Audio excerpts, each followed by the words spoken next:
Be honest with me, Mike. Had you ever checked out Këkht Aräkh before this?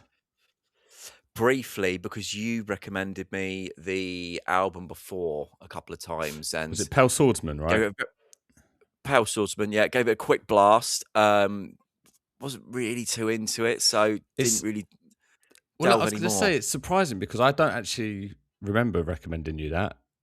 You Um, did a couple of times. wow. Loved it. Definitely not. The thing is, I don't really remember it, so I can't really remember going back to it too much. But I think this is the first time that I've fully given him like a lot of time to like really get Yeah, what he's about. digest. Digest, yeah, very divisive in the scene. Now, do you know why? I mean, I didn't really know much about this guy at all, so I had a little bit of a look because I knew he was divisive. So I thought it'd make for an interesting read. I I gather the main division, it doesn't necessarily come from his actual music as such, I don't think. I think it's more to do with other factors around him. So I think a lot of it's to do with the kind of he's very big on TikTok, isn't he? And I gather he kind of embraces it as well. Um, I think I so. think I think influentially as well, he takes in other influences outside of black metal with like kind of more modern music. So you hear a lot of like references to kind of like SoundCloud rap and all this kind of stuff. Music I honestly do not know anything about, which it's all a bit it does make me feel very old when I was reading about a lot of this stuff Yeah, because I had no idea who anyone was. yeah. And yeah, but I think a lot of that is to do with a lot of the division in what people think about him, if I'm honest. It's an interesting one, isn't it? It's almost fascinating to just sit back and watch what is Oh, going it's on great. with Yeah, I had Këkht a real good Aräkh. read through this all yesterday. Yeah, the YouTube comments under his music videos for this album are excellent. Yeah, Great read. because like you said, like yeah, I guess Pale Swordsman came out. Well, that was a few years ago now, right? Like 4 years Yeah. ago. I remember thinking it was okay, but not being like enamored by it, but not Mm. really understanding why there was so much like sort of hate around him. Was he getting hate on that album as well? Well, I think the album did pretty well, but there was obviously the more true black metal fan that would hate it, right? But I think he's fully embraced that vibe now with this record. And I think it, like you said, like he's fully leaning into it, that whole TikTok thing. I was trying to work out who is it for though, because it's very, if you're not into black metal, it's still going to sound like it's the worst thing in the world. Like the production is, unless you like black metal, the production is shit, isn't it? Let's be honest. And it's got that black metal feel to it. So it, but it's still getting new fans into black metal. It's bizarre. But is that not as well like that kind of the TikTok kind of SoundCloud rap, emo rap type thing? Wasn't that always a bit about like kind of a raw lo-fi production and stuff? I guess so. Is it appealing to those that kind of fan base from that? I mean, it's definitely got this gateway kind of feel to it. And honestly, for me, as a gateway band for like people not into this sort of music or younger kids who are trying to like, get into new styles of music, it's pretty good. I think He's gone early. it is pretty good. It's honestly, I mean, I was thinking about this the other day. I was thinking about like when we were young, right? And you think about kind of commercial black metal bands that probably got a lot of hate back then. Yeah, the one that comes to mind is probably Cradle of Filth, like you Yep. think from that kind of time. And I think for me, and I know this is more personal taste than anything, like if I was to get, being of that age and having a gateway band into this style of music, would I rather it be Cradle of Filth or this? I can't remember what's his name. I've never said it out loud. What's the name? Këkht Aräkh. Këkht Aräkh. I would rather listen to this, Këkht Aräkh. I think it's, for that kind of Yeah. entry level into black metal, and also the fact he is endeavoring to do something a bit different with the style, which I respect, but I also understand why people dislike it as well. Yeah. I think there's I think the thing with black metal, there's part of the appeal is that it often is a style that is harks back to the olden days. It's a very analog medium in that sense that, and I know obviously we all listen to it on streaming services or Bandcamp, well, whatever. But a lot of it's about buying vinyl, buying tape, and things like that. It has that kind of thing. So I completely understand when there's an artist trying to embrace newer styles into it, that it's a complete turn off for most. But I think you also have to respect that there's got to be space in that style for someone to do that. Otherwise, it will get stagnant, and it's very easy to ignore this. I'll be honest, if it wasn't for you linking me to this, despite how big this guy is, I'd have never known he had a new album out. It would have never come across my radar because I'm not on socials in that way to know any of this. Yeah, it's interesting because I had no intent to really review this or go into it. Um, someone Why? because what I'd heard from the clips, I was like, this is not Okay. it. But someone mentioned it on our comments, like, "Oh, this album's out this week." So I was like, "Oh, okay, let's check it out." And the discourse around it, I think it's something that we couldn't necessarily ignore because it is a pretty big record within the black metal scene.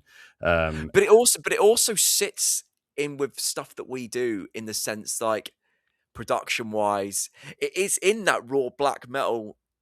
It is in that, and we cover a lot of bands that I don't want to say sound like it, but they do to a point. They do sound like it, but it's not Yeah, necessarily the same take that he has. But what he does, I think, does fit in with what we review.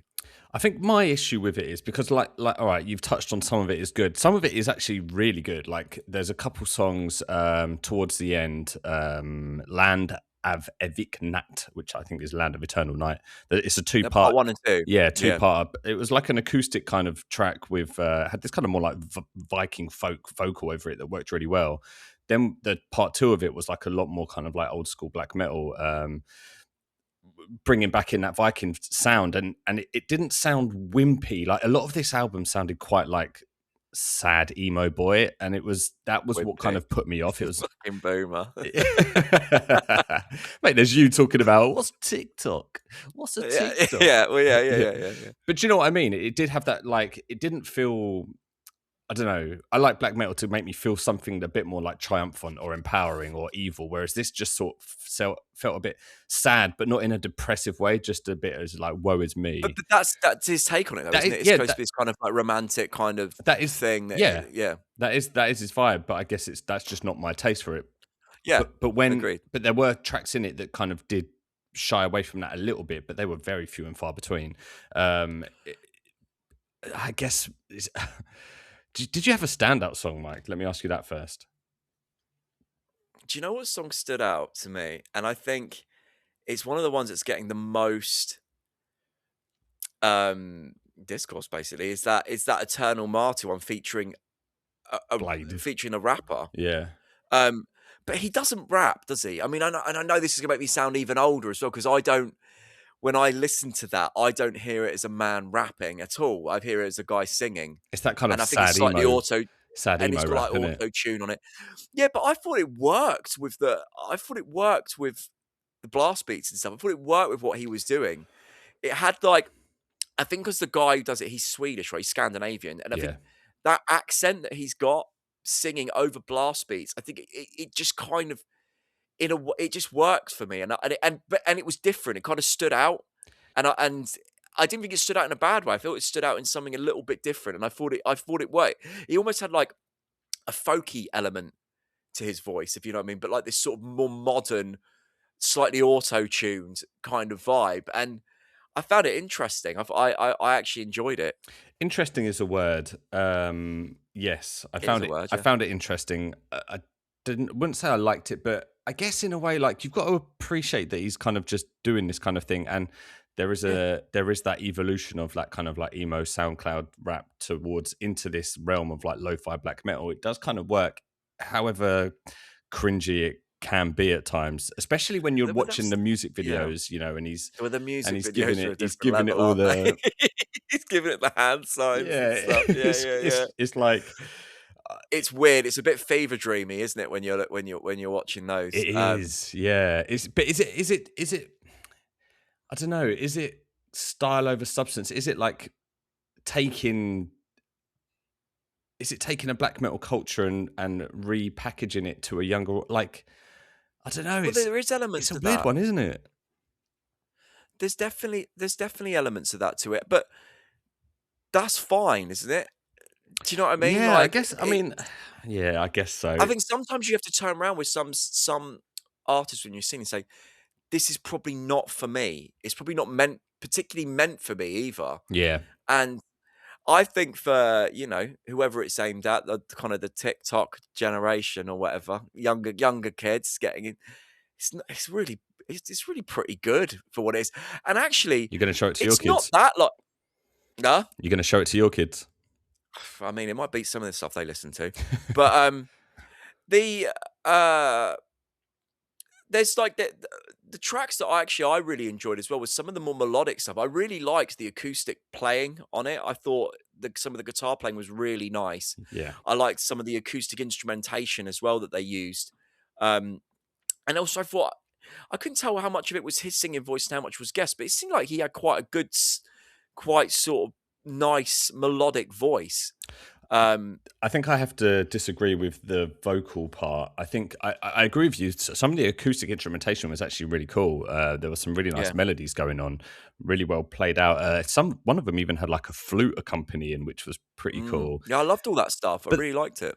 it was for me, it was the vocals, man. They sounded like at one point it sounded like brand new Deja and Yeah. Tondu era, that kind of soppy emo. At one point, it sounded a little bit Sigur Rós, but like bootleg Sigur Rós. It was I didn't mind the bootleg Sigur Rós. didn't I you? didn't mind Were that you a stuff. fan of No. Timu Sigur Rós? Yeah, I didn't mind Timu Sigur Rós, yeah. I didn't mind it because I just felt that it was like that. It actually did very much sound like that. But I thought it fit the vibe of it, it did fit the vibe of it better than the kind of the sort of pop emo stuff that Yeah, was there. But he had some guest vocalists who were quite good as well in that sense that they were maybe a little bit more to the style. It kind of gave it a bit more of a slightly more grown up vibe in that sense. yeah. I think overall, when I was watching the music videos, I was more entertained. I was more like, this is it's kind of interesting. It's kind of new, but not. Um, But when I had to just listen to it, that's when I was kind of a bit like, it is all quite vanilla apart from a couple moments. Mm. So it is quite surprising that he has like thousands and thousands of views, isn't it? But I think if this album would come out without it having the whole backdrop of it being like a TikTok band and without the kind of what he's doing in the music videos, which is going to be very divisive, I think if it just came out like a sort of how Bandcamp usually release. raw black metal album, yeah, Bandcamp release a vinyl release on a small label or whatever, it probably wouldn't have all of that. It would just have kind of snuck through, and it would just be one of those albums. So is it style over substance? I think it is potentially, but I think it's kind of gone beyond that, hasn't it? I mean, I was looking on Spotify, right, and when you look at his number of views, he's got like millions of Yeah, plays. it's mad, isn't it? And when you compare that to like a band like Vlad Spirit, who we really like, who's probably got less than 1,000 plays on every song, Yeah, it's quite insane. yeah, Um, yeah, yeah, it's mad, isn't it? but yeah. John, can we wrap this up? As I've got a child that I think is about to interrupt Yeah. the Listen, Easter holidays. if you it is East Holidays. Listen, if you enjoyed this discourse, give a like and a subscribe. We put out videos every Wednesday and Friday covering the latest metal releases. Oh, Let he's us gone know. quiet. Actually, can we just talk about the "I said ugh" line? Oh Is that yeah, real? yeah. That's his thing, isn't it? I guess. Apart from being It's soppy emo insane. boy, I said. He's like Rod "Ugh." and Tom G Warrior, from Celtic Frost, and he's like, ugh. The thing is, when I first heard that, I was like, "Did he really just say I said ugh?" And I was like, "Yeah, he did. That was I quite." don't think he did. Could He someone does. actually? That's what I want to say. Could someone let us know in the comments if he actually does do that? He says it because he says it multiple times again. And I know, but I when think it it might happened be something again, else. I was like, "Oh no, I don't really feel that." But then Well, he does it in that then he song you kept mentioned. doing it. He does a laugh. He Yeah. does a laugh, then he does it again. I was like, "All right, this is his thing." And actually, to be fair, that's quite funny, and I did enjoy that. listen, let us know what you think of Këkht Aräkh, because Yes. very divisive performer in the scene. But yeah, we'll hopefully catch you in the next one.